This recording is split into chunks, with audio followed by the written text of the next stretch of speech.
Am I making progress in my life, or am I just wasting away? Like, why, after all the time I've spent on this godforsaken earth, have I not actually felt like I've become somebody better? If it was up to me, real life would have these like proofs of progression. Like, growing up or graduating or getting your first job would be hard-coded to make you feel like I actually made it. But here I am, still equally, if not more unsatisfied than when I was still in the thick of it. And why is that? If you'd allow a scuffed metaphor, part of game design is tricking your players into playing the game. It's the dopamine blast of leveling up or finding the save point or completing the build. You have all these physical proofs that you're making it through the game and that you're getting stronger. That if you just keep going forward and pushing through the muck, progress is assured.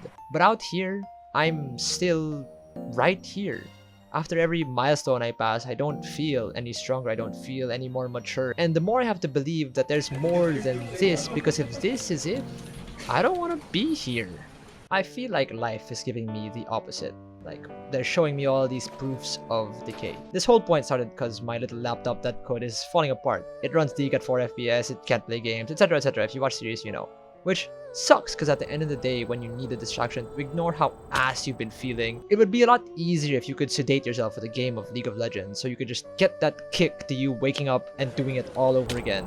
But now I just can't get that, and it's made me start to really think about things. Because it isn't just my laptop that broke. This is my 7-year-old GameCube controller. If you're wondering why the camera quality sucks, it's because I'm using the freaking laptop to record this, because guess what? My phone fell in a puddle. Here it is. This thing, it flashed white once and just died. So that's broken too. I've had this controller for forever. It's been rotting for a bit, but I busted it out recently because my cousin, who I get to see every like half a decade because that moffa lives in like a whole different country, came over for vacation. And he's really good at Smash. Like, competes in tournaments good. And that might be pretty low on the objective food chain, but it's a lot higher than me, whose maximum is like occasionally beats the level 9 bots good. He said he'd give me $5 if I beat him in Smash. Safe to say, I am not a few dollars up, but I am richer in my heart. Smash was really just a backdrop for me to spend time with this guy, because I hate small talk.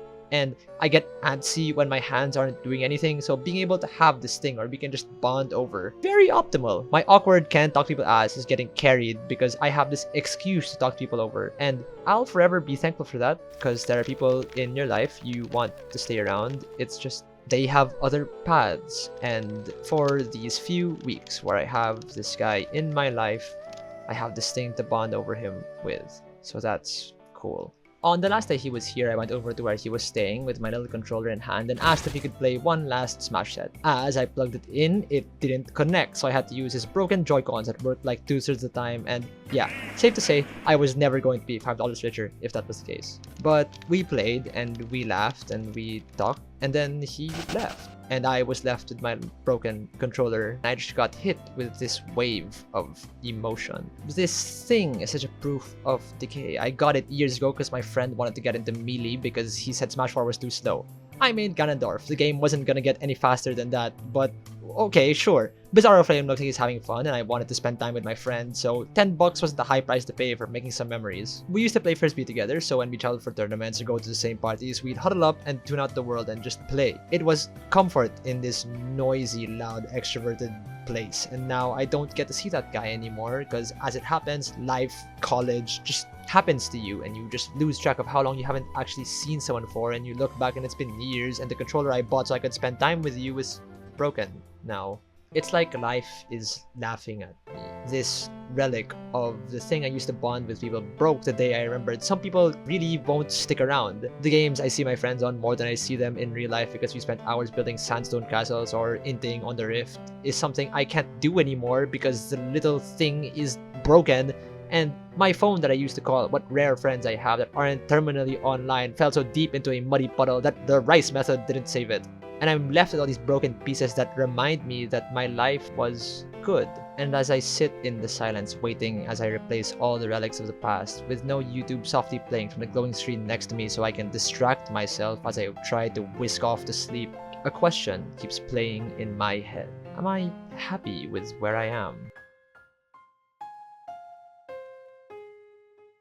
As the GOAT T-Swiddle once said, how can a person know everything at 18 but nothing at 22? And gotta say, after just recently graduating from 22 gang into Unk territory, she not wrong. When I was a teenager, I think it was just easier to sedate myself into not doing things. Like, life would just be finish homework, hop on 6 hours of ranked, sleep, repeat. And I am happy that I realized life can be a lot more satisfying than just constant gaining of elo. It was like gaining consciousness, realizing how much more I could do with the 40 minutes it takes to play an esports title. Couple that with the potential for tilting out compared to the diminishing amounts of dopamine seeing the victory screen is giving me, and we have a simple formula for if this activity is worth doing at all. And I realized maybe a lot of things that I was doing just aren't worth doing. But at that age, I could let myself believe that I wasn't lost. I could excuse every unproductive day with I still have time, that I would figure out what I wanted to do with my life down the road. But now, as I'm walking down the street with the blinds off, I can finally see that I'm just as lost as when I was younger. The only difference is I'm aware of it now. I know that people are leaving and it's getting harder to stay connected to people because they have trigger word JOBs and different schedules, and we're not in the same place in our lives, both physically and mentally. I'm glad that I know now that you have to actively seek people out so you can keep up with the relationships that make you feel like a real person. But God, do I wish that that wasn't the case. That reaching out was just a simple walk over to the other classroom and not this jumble of time and when are you free and hangouts planned a month in advance. We can all call in sick for work. Very suboptimal for someone who gets a freaking anxiety attack at just the thought of messaging someone first. Much more planning something. I think I'm someone that needs an excuse to talk to people, and I'm very thankful I have a group of absolute degens who are down to play D&D every weekend. Like, a timed agreement that yes, we are hanging out at this time is pretty overpowered. Y'all should try it. Scheduled spending time with your friends at the end of every week. Very useful for making it through the bad ones. I'm also very glad that I started this YouTube thing, but I do have my hang-ups about it. I envy people who have normal aspirations, like climbing the corporate ladder. Perhaps I'd be more satisfied if my life plan included something safe and achievable, but here I am with the thought that I would rather go down with this ship than sit one more second in a cubicle working on something I've never been passionate about. It's a curse, one I can no longer excuse with I have time to piss away because big boy responsibilities means needing big boy money, and boy is that a lot. I envy the normalcy and straightforwardness of their jobs. But what I don't resent is the dissatisfaction of it all. It took me writing this to realize that I'm only super pressed about my inability to make a living off of art because I can't do it all the time. In a perfect world where I don't need money, this is what I'd be doing. And I suppose it's because it's the intersection of everything I want to be doing. I enjoy making things. I enjoy hearing people say that the things I made were good. And most of all, I enjoy knowing that something I made affected someone.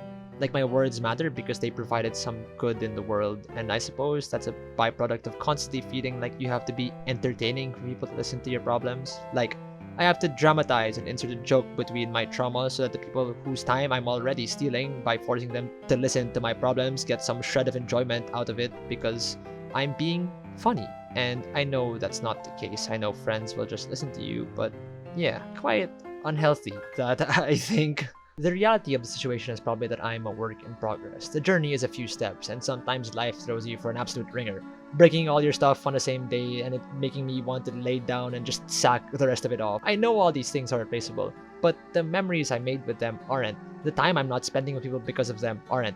I suppose the big problem is just that I feel like it's life giving me this real, tangible proof that everything is falling apart, that I'm really not where I wanted to be. But is that the case? I have friends who I've kept despite the years and life pulling us apart. I have people who want to come and see me. I have this dream that I'm chasing, and my only real gripe is that I can't spend all my time on it.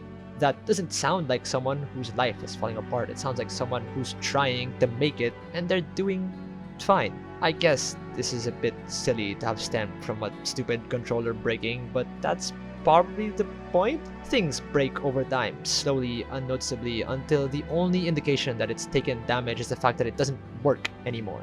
Sometimes that's your fault, other times it's just the wear and tear of the world, but things fall apart, and it's okay if it's something seemingly insignificant that makes you break.